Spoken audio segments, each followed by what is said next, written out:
Welcome back, everybody. This is Eric and Chad here with Iraq Veteran 8888. Today we've got an important gun gripe we're going to be making today. We're going to be basically filling you guys in on some recent legislative updates that are very significant. You guys probably remember the Sportsman's Package, also known as the SHARE Act, has made it out of committee. And that's a wonderful thing. You know, the fight is not over, but we feel that it's a very important time to kind of elaborate on this and discuss some of the NRA's efforts that they have made good on their word on to get this thing to the light of day. So we're going to kind of cover it a little bit, talk about some of the things that it's going to accomplish, and basically this is kind of a call to action here, guys. I mean, we really need everyone to really focus on getting with all of their representatives and try to get this thing put through. I mean, we're not out of the woods yet, guys. I mean, there's a lot of good that can still be done here, but this is the point where, you know, this bill could go to the floor within the next 2 or 3 weeks for all we know. Hint, hint. So we really need to make sure that some of these swing Republicans or some of these people on that side that might be just in questionable terms of whether or not they're going to support this action, you need to get on the phone with all your representatives, no matter who they are, no matter where you know they stand, and make sure you voice your opinion that you want them to support both the SHARE Act and the Right to Carry Reciprocity Bill. So there's two separate bills there that are very, very big for the Second Amendment community. So we're going to go down and kind of break down some of the cool things that are going on with it, and hopefully you guys will glean some more information. And I do have some cheat sheets here that we're kind of going off. We have to have cheat sheets.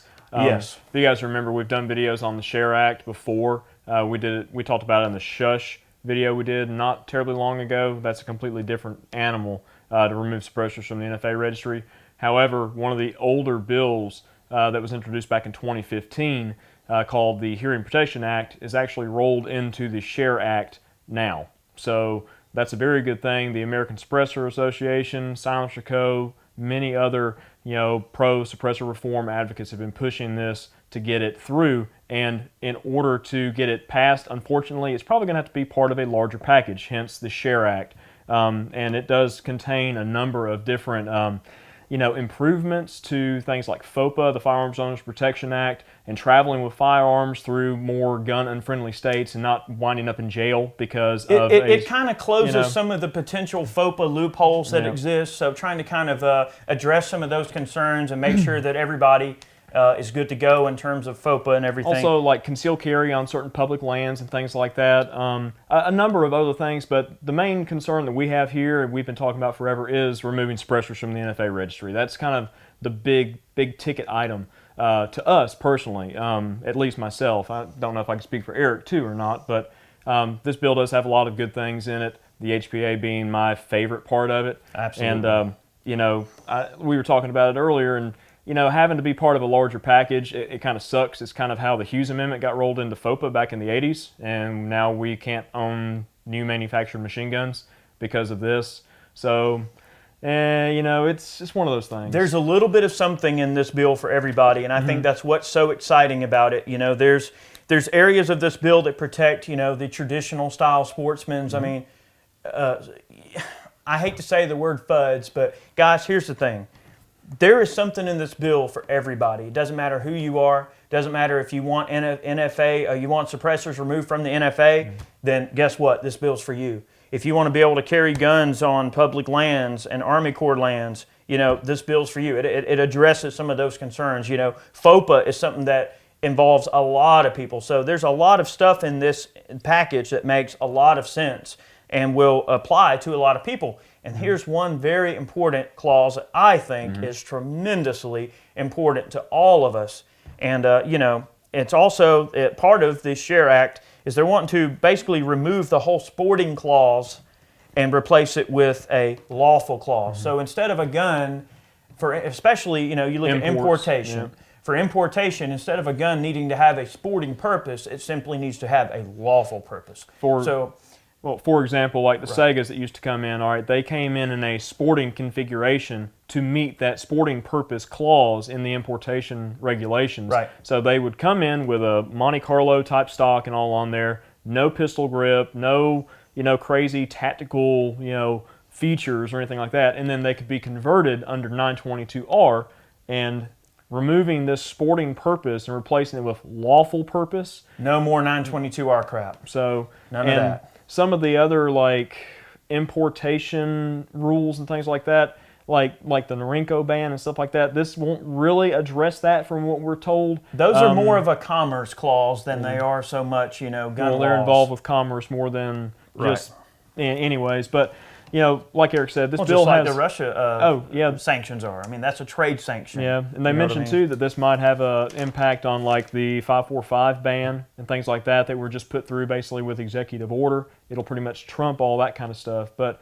like Eric said, this bill does have a lot for everybody who's into guns, and I think that's the big thing is that we need to support Second Amendment rights, not just here's this group of people that want this. Here's this group of sportsmen. They're not really into guns too much, but they like fishing more. There's something in there for these guys. Yeah. And then the guys that just hunt on like BLM land and stuff like that or whatever, and they want to carry a firearm with them. Okay, that's awesome.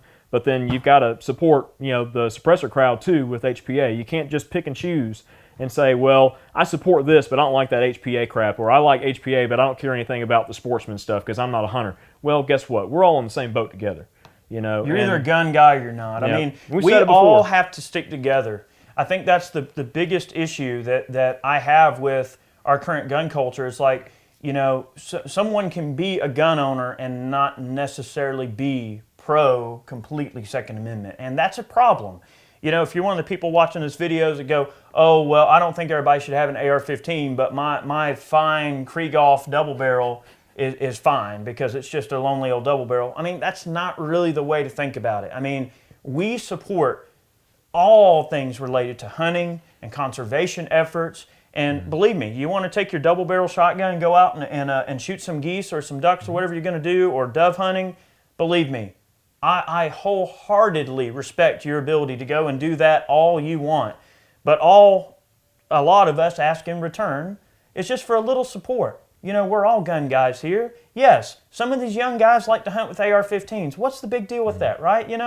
So I think that we should all band together and come together and support a cause that benefits all of us collectively. So I think it's smart for them to roll all of these things together because it does do a little bit for everybody. Maybe, so like the whole green tip thing that was thwarted. Mm-hmm. They were going to ban the green tip ammo, and it was this all, call to action. Everybody was so upset they were going to ban the green tip. Well, the midnight hour, they were able to, nix it. But something like this bill would prevent any of that stuff from ever even being an issue ever again. And you get your 7.6 ammo back. You'd get, like you said, the 5.45. Mm-hmm. You'd get, certain guns being able to be brought back in again because it no longer has to be a sporting purpose. It just simply needs to be a lawful purpose. And that's the way it should be. So those are two very important bullet points there. But then going back onto the suppressor thing, it's cool to have suppressors removed from the NFA because now what it's going to do, you're not going to get your $200 back, guys. That's never going to happen. Okay, so I know initially they were discussing a possible refund. Well, that they were trying to maybe add into it, but it might be like a tax credit or something, possibly. Who knows? Or it might just be like whatever. It's gone. Here's the thing, guys. You're hearing it right now from me, and for what it's worth, you ain't gonna get your $200 back, guys. One way or the other, you're not gonna get it back. All you right? have to take one for the team.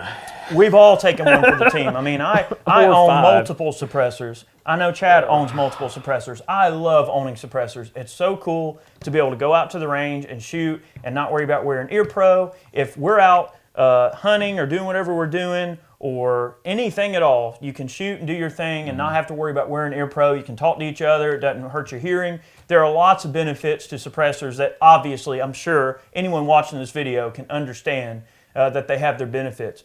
What this bill will accomplish, and I know we can do it, guys, we have to contact all of our representatives and make this happen. I'm asking, this is a call to action, guys. We need to do it. If we can get this bill through, it will prove that suppressors not only are they are commonplace devices that are owned by a lot of people because they make up 85% of the registry. Okay, so that's a lot of the registry that's tied up just in suppressor ownership. That shows right there that there's a humongous demand for suppressors. Okay, but then two, the more suppressors proliferate and are out there And obviously, everyone's going to see that the world's not going to end overnight or anything like that. You'll see that it's just a common item that's really nothing more than a muzzle device. However, under this particular bill, suppressors will be transferred just like a firearm. So under current NFA law, when you register a suppressor, it is registered like a firearm. So, you fill out your paperwork, you put it in, you pay your $200 tax stamp, you wait forever, you get it back, and where does it go? It goes on a 4473. It is a firearm. It is considered a gun. So suppressors under this bill will be no different. You go to the gun store, you go, hey, I want that can, and guess what? With the hunting rifle, the shotgun, all the other junk you bought, the mags, the ammo, they ring it up all at once, it goes on the form, and out you go. I don't know, depending on what you buy, you might need another form. Maybe. Ah. But the thing is, there's something in this bill for everybody, and guys, I don't want everybody to forget the importance of the national right to carry reciprocity. Those are two separate bills. So when you guys contact your representatives, make sure you ask for their support of both of these bills. They are two separate initiatives, and they're going to require two different legal processes, obviously, to make both of those things come to light. Now, call to action, like what can we do? What can you do to help us? How can we help each other? Because, guys, at the end of the day, it's not the NRA. It's not Wayne LaPierre. It's not all those guys, which they're good dudes. It's us. It's the grassroots level stuff that gets this stuff done, okay? They are telling us what they need from us, and we are relaying that information. Like, we are telling you what we need to do to make this happen. Guys, go to the NRA ILA website. There'll be a button on there that says Take Action button, and basically you go through and you select like the state you live in. It'll give you a predetermined like contact info, everything you need, emails, all the stuff you need to send out. Guess what? Any type of correspondence you need. It'll be right there in the description box. Yep. Just you don't look even right have to down go there. far. You just go down Look there right and down click. there and click That's that right. link. But also, I believe the ILA website also has an RSS feed. So you can add that, and that way you're always staying up to date with everything that's going on in the 2A world. Well, normally they stay pretty on top of like getting current legislative action and things like that out through their email blasts and stuff. I know I get email blasts all the time with this stuff, and I was excited to see the SHARE Act actually getting into committee and passing committee by a pretty wide margin. If you guys remember, earlier on in the summer when they had the shooting down there in Alexandria, the SHARE Act was actually scheduled to go into committee that day. So it got postponed until now. If that wouldn't have happened, then we might be further along in this process already. We may not even be having this conversation. Guys, but, please do not sit on your hands on this. This is not a time to sit around and just wait for things to happen. I know that tends to be the way a lot of things end up working with people. They go, oh, well, what's going to happen is what's going to happen, and I'm just going to wait for it to happen. Guys, you can't wait for it to happen. No one is going to give you this. You have to work for it, and you have to pressure these folks to be your voice. I mean, the elected representatives of this country are your voice. They are there to represent you. And guys, there's a lot of stuff on the table right now. There's all this climate change talk. There's all the stuff with health care. There's all the stuff with insurance and all these random things. They're building a wall, and there's just all these things they're talking about doing. And guys, if we don't let our little voice be heard here, then they're just going to ignore us, and they're going to put the grease on the squeaky wheel. Well, guess what, guys? I need y'all to be a squeaky wheel. Like we want that wheel to squeak so loud that they're going to have to put ear pro on and go, God, and they're just going to slather grease on it. Like we want grease all over this. What I want is grease all over all these people that are waiting on the HPA. Well, if you're waiting on the HPA, well, now is your time to click that link in the description box below and follow the link and contact your reps regarding the SHARE Act and get HPA through so you can go out and buy your suppressor finally. There's a lot of benefits to this that I think, and here's the thing. This is the first kind of major bill of its type that has gone, this far in a long time. And this is, dare I say, historical. This is a very historical package that, if it's passed, it will send a strong message to everyone in this country that the gun owners in this country are just honest, hardworking, responsible people who just want to be able to take advantage of their rights in the way that it was intended. There's people out there who who would argue against suppressors coming off the registry because they'll increase crime. Well, there's a good video over there on the Gun Collective Adam Kraut did recently called "Silencers Are Scary," that talks about all that. You know, suppressors are very rarely used in crime, if ever, at all. And I don't know of any criminal who's going to go and buy a gun in a gun store and also buy a suppressor on the same 4473. Right. Yeah. Remember, guys, the suppressors will be on a 4473, so it's not like it's just a muzzle device where it's cash and carry or whatever. So, thing to remember, people tend to be afraid of things they don't understand. So it's important that if you're in this community, that if you're a suppressor guy, if you're a hunter, no matter what type of area you hail from in the Second Amendment crowd, it is your job to be an ambassador to your respective sport. And that involves telling people, look, guys, it's not Hollywood. No, people don't go in liquor stores and rob people with quiet little suppressed guns. And it's just, the media and Hollywood has just demonized suppressors to the point where it's like people that are misinformed are just going to automatically assume that, well, why would you need that unless you're an assassin or whatever. Guys, the thing is, there's a lot of good stuff in here. We really need you to support it, and we're really happy to be kind of on the forefront of this fight along with other folks in our community, not only on YouTube, but writers, bloggers, a lot of us out here that have a large voice and a lot of people that we can reach. Guess what? Right now, I'm only reaching one person. You watching this video, you're just one person. All right, there's me, there's Chad, there's me, there's you, whoever's watching. But guess what? You know 10 people, you know 30 people, you have to know somebody who wants to support this cause as bad as we do. You're watching this video because you want to support this cause just like we do.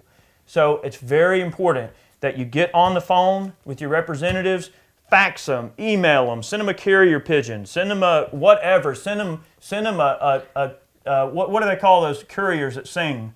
Like, you know, send them a song. Do anything to make sure they understand that their feet are to the fire when it comes to our Second Amendment rights. And that's something that we cannot accept any substitute but complete victory. Like, we are on the offensive when it comes to the Second Amendment, and I believe it's very important that we hold them accountable and hold their feet to the fire. They work for you, okay? So that's important to remember. Like, hold them accountable. Be respectful, be logical, don't be emotional or silly, don't be mean.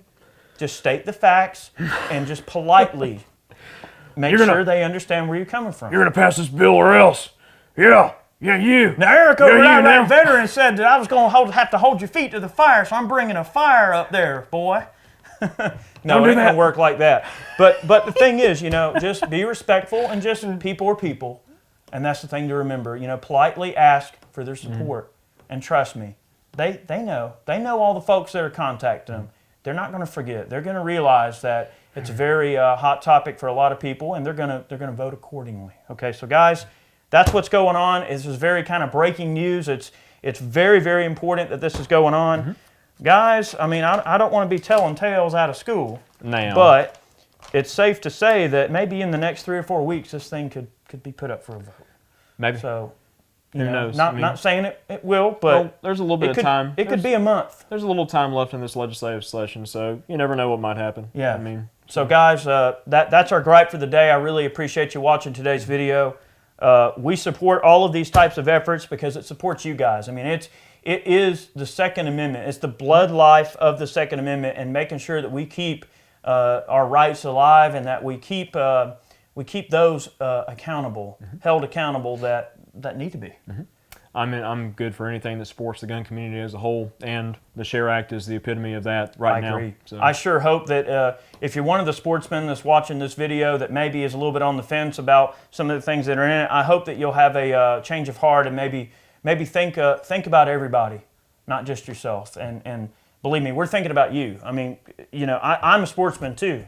I mean, look, just because I own an AR and I shoot machine guns, believe me, I trust me, I hunt deer, I shoot doves, I do whatever I need to do. I mean, I love hunting just as much as the next guy, but the Second Amendment is not about just hunting, okay? So we have to remember that, and I hope that if you are one of those folks on the fence, that you'll reconsider your position and join us. You might find that our side is actually quite fun. A little fun. Well, guys, thank you very much for watching today's video. We humbly appreciate the support. And guys, check out the links in the description box below. And we'll see you on the other side. Have a good one. Indeed.